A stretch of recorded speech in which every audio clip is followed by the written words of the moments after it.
Assalamualaikum warahmatullahi wabarakatuh. Saya Reza Putra dari kelas TPI 4D.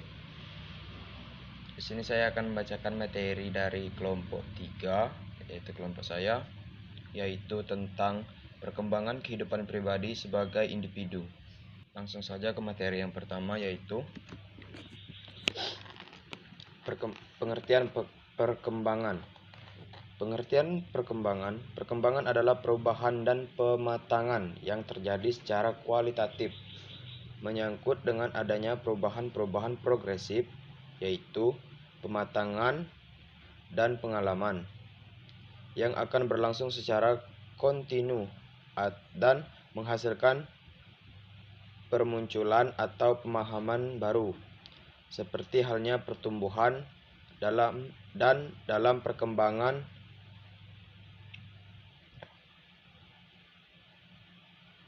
perkembangan terdapat adanya kesinambungan. Baik, lanjut ke materi yang kedua, yaitu pengertian kehidupan pribadi sebagai individu. Pengertian kehidupan pribadi sebagai individu. Pengertian mengenai kehidupan pribadi sebagai individu memang sedikit sulit untuk dijelaskan secara etimologi, tetapi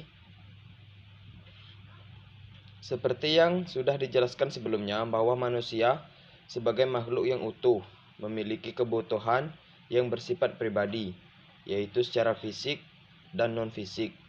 Kedua kebutuhan itulah yang menjadi aspek dalam kehidupan pribadi seorang sebagai individu, baik emosional, sosial psikologis, dan sosial budaya, atau kemampuan intelektual yang terpadu secara integratif dengan faktor lingkungan kehidupannya.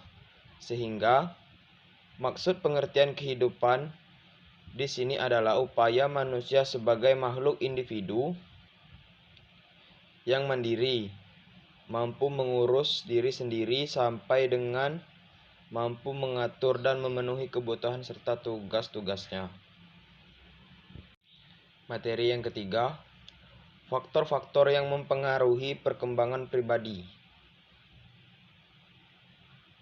Seperti yang sudah dijelaskan mengenai pengertian perkembangan dan kepribadian sebagai individu,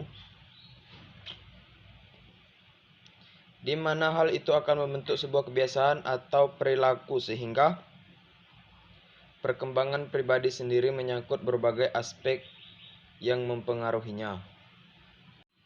Yang pertama yaitu lingkungan keluarga. Keluarga merupakan lingkungan pertama dan utama bagi setiap manusia, khususnya untuk tempat anak berkembang. Sesuai dengan tugas keluarga dalam melaksanakan misinya sebagai penyelenggara pendidikan yang bertanggung jawab, yaitu mengutamakan pembentukan pribadi anak, moral, dan etika. Yang kedua yaitu lingkungan masyarakat, budaya, dan adat. Lingkungan masyarakat merupakan tempat kedua setelah lingkungan keluarga untuk seorang individu mengaktualisasikan dirinya, sama seperti lingkungan keluarga. Di dalam lingkungan masyarakat, perkembangan pribadi dapat terbentuk, yaitu melalui budaya dan adat yang dianut. Beragamnya budaya dan adat yang dimiliki setiap manusia membentuk pula beragamnya perkembangan setiap pribadi. Yang ketiga yaitu pola asuh. Pada dasarnya pola asuh itu ditentukan oleh orang tua, baik untuk pertumbuhan dan perkembangan anak. Sampai pada pola asuh untuk pendidikannya, banyak aliran mengenai pola asuh dan prinsip pendidikan ini. Beberapa di antaranya adalah aliran nativisme, empirisme, konvergensi. Dalam aliran nativisme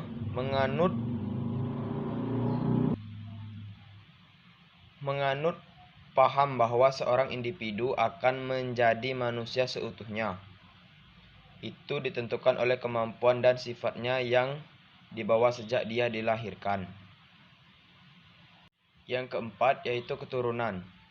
Dalam aliran nativisme, menganut paham bahwa seorang individu akan menjadi manusia seutuhnya itu ditentukan oleh kemampuan dan sifatnya yang dibawa sejak dilahirkan.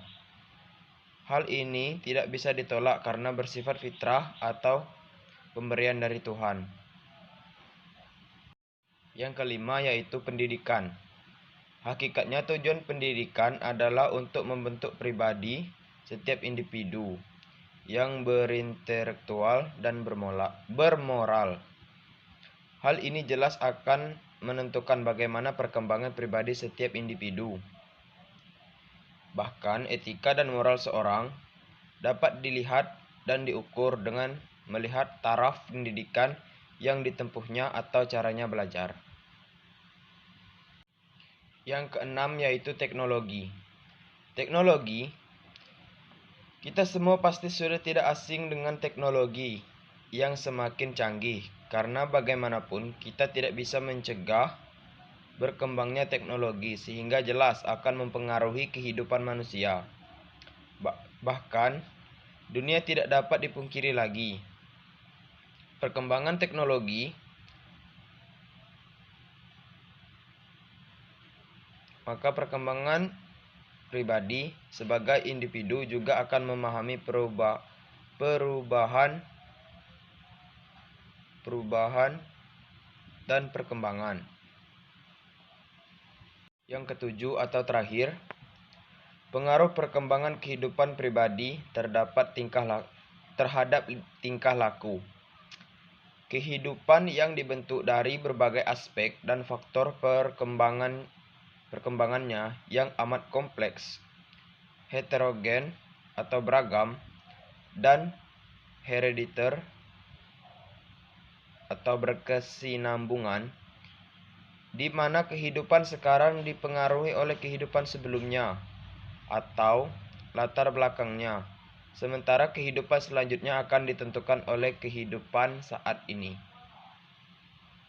Baik, mungkin hanya itu saja yang dapat saya jelaskan tentang materi perkembangan kehidupan pribadi sebagai individu dari kelompok 3. Saya Rio Saputra, apabila ada kekurangan saya mohon maaf. Wabillahi taufiq wal hidayah. Wassalamualaikum warahmatullahi wabarakatuh.